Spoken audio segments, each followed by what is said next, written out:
আকৌ আহি পাল আমাৰ অতিকৈ মৰমৰ অতিকৈ চেনেহৰ বহাগ বিহু। এই বহাগ বিহু আমি পালন কৰোঁ চ'ত মাহৰ সংক্ৰান্তিৰ দিনাৰ পৰাই।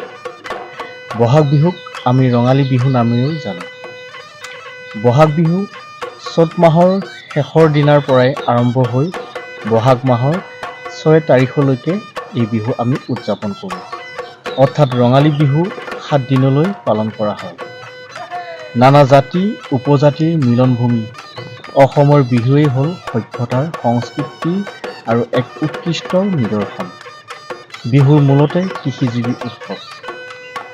ৰঙালী বিহু হ'ল এই বিহুৰ সময়ত সকলোৱে মিলি হুঁচৰি, বিহুগীত, বিহু নৃত্য আদি ৰং ধেমালি কৰে কাৰণে ইয়াক আমি ৰঙালী বিহু বুলি অভিহিত কৰোঁ।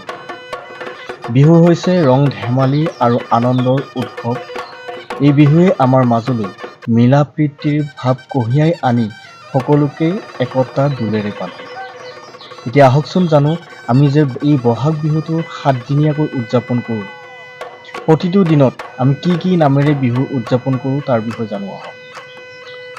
প্ৰথম দিনা আমি উদযাপন কৰোঁ গৰু বিহু, আৰু দ্বিতীয় দিনা হৈছে মানুহৰ বিহু, আৰু তৃতীয় দিন পালন কৰা হয় গোসাই বিহু ৰূপে।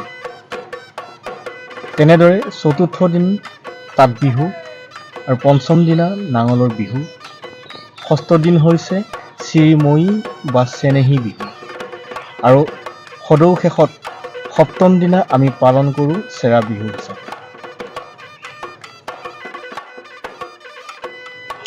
অভিজিত অসম ইউটিউব চেনেলৰ পৰা আপোনাক তথা আপোনাৰ পৰিয়াললৈ আগন্তুক ৰঙালী বিহুৰ আন্তৰিক শুভেচ্ছা জ্ঞাপন কৰিছোঁ।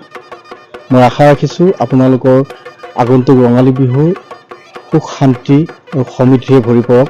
তাৰ আশাৰে অন্য এটি ভিডিঅ'ত আকৌ লগ পোৱাৰ প্ৰতিশ্ৰুতিৰে আজিলৈ সামৰিছোঁ। নমস্কাৰ।